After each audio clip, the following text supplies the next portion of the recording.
Rapido captain के app में login करते हैं तो कुछ इस तरीके का डैशबोर्ड दिखेगा जहां से आप ऊपर ऑफ ड्यूटी और ऑन ड्यूटी कर सकते हैं। जैसे ही हम ऑन ड्यूटी करेंगे दोस्तों तो यहाँ पे आप देख सकते हैं यहाँ पे एक राइड आ रही है, आपको यहाँ पे एक्सेप्ट का ऑप्शन मिलेगा और जैसे ही आप एक्सेप्ट कर लेते हैं तो कुछ इस तरीके का इंटरफेस हो जाएगा आपकी स्क्रीन पर, जहाँ पर आपको कस्टमर की डिटेल मिल जाती है कि किस नाम से कस्टमर ने किया है।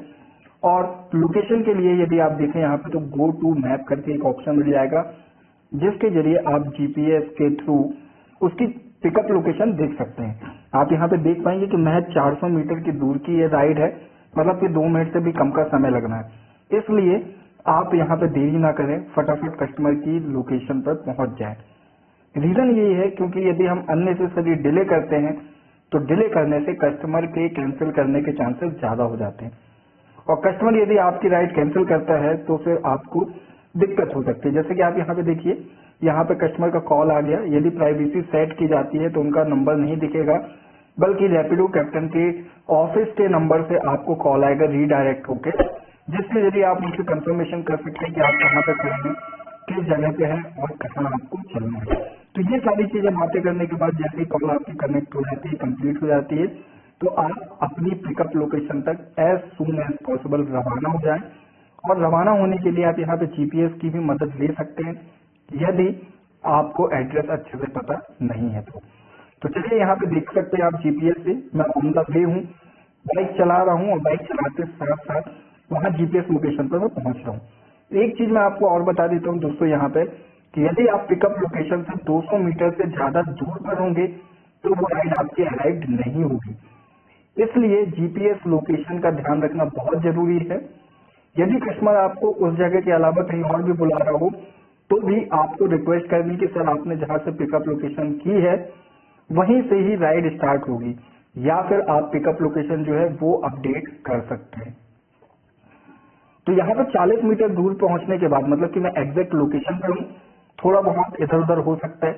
यदि आपको कस्टमर दिख जाता है तो वेल एंड गुड, यदि कस्टमर नहीं दिखता तो आपको उस जगह पर वेट करना है। अब ये अराइव का ऑप्शन जो है वो आपका एक्टिवेट हो जाएगा, जिसे स्लाइड करते ही आपकी स्क्रीन पर स्टार्ट राइड का ऑप्शन दिखेगा। स्टार्ट राइड करने के लिए जैसे आप यहाँ पे क्लिक करोगे तो कस्टमर के द्वारा दी गई आपको ओटीपी यहाँ पे एंटर करनी पड़ती है। इसका मतलब ये है कि आप कस्टमर से बिना मिले उसकी राइड को अलाउ नहीं कर सकते। पहले ऐसा हो जाता था कि आप कस्टमर की जगह पर अराइव हो जाइए और स्टार्ट राइड कर लीजिए, ओटीपी वाला कोई सिस्टम नहीं था।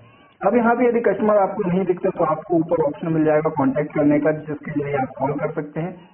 कॉल के लिए आपको यहाँ पे वैलिड रीजन जो है वो पुट करने होंगे, उसके बाद आप यहाँ पे इस तरीके से कॉल कनेक्ट की जा सकती है। इसके अलावा यहाँ पे आपको चैट कस्टमर का ऑप्शन भी मिल जाएगा। यदि कस्टमर कॉल नहीं पिक कर रहा तो आप यहाँ पे चैट कर सकते हैं। इसके बावजूद यदि कस्टमर आपको नहीं मिलता, आपको रिस्पॉन्स नहीं आता उसकी तरफ से, तो फिर आप राइड कैंसिल करने के लिए प्रॉपर रेडी हो, क्योंकि इस तरीके से यदि आप ये स्टेप फॉलो करोगे और राइड आप कैंसिल करोगे तो आपको कोई भी दिक्कत नहीं होगी। फिलहाल यहाँ पे कस्टमर मिल गया है, उससे लेकर ओटीपी हमको यहाँ पे एंटर करनी। कुछ इस तरीके से ओटीपी एंटर करने के बाद अब आप देखेंगे कि आपको उनकी जो है वो ड्रॉप लोकेशन भी पता चल जाएगी।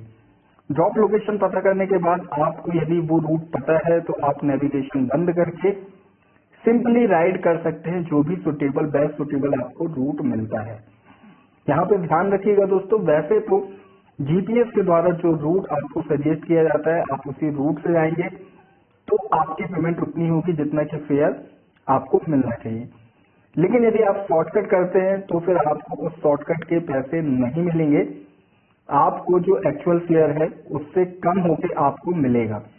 मतलब कि आप यदि दूरी जो है 5 किलोमीटर की जगह 4 किलोमीटर या 3 किलोमीटर कर देते हैं अपने शॉर्टकट के जरिए तो आपको जो फेयर है वो काफी कम हो जाएगा। इसलिए ध्यान रखें जो भी जीपीएस की लोकेशन हो, बेस्ट रूट हो उसको फॉलो करें यदि उसमें कोई दिक्कत ना हो तो। इस तरीके से जब आप ड्रॉप कर देंगे तो आपकी स्क्रीन पर ये इंटरफेस आ जाएगा जहां पे आपको कंप्लीट राइड करनी है। उसके बाद आपको यहाँ पे अमाउंट दिखेगा, जैसे कि आप देख सकते हैं 58 रुपीज, और ये राइड कैश की थी इसलिए आप यहाँ पे कैश कलेक्ट कर सकते हैं या फिर क्यूआर कोड स्कैन करा के भी उनसे पेमेंट ले सकते हैं। दोनों मेथड है, उसके बाद आपको कस्टमर को उसके बिहेवियर, उसकी पर्सनालिटी, उसके पोलाइटनेस, इन सब चीजों को ध्यान रखते हुए रेटिंग जरूर देनी है, ताकि यदि कोई कस्टमर आपके साथ बैड बिहेवियर करता है तो आगे आने वाले कैप्टन को उसकी रेटिंग से पता चल जाएगा। जैसे ही आप रेटिंग करेंगे नीचे आपको ऑप्शन मिलेगा रेडी फॉर नेक्स्ट राइड, इसको क्लिक करेंगे तो अब आपको वापस से ऑर्डर जनरेट होना शुरू हो जाएंगे।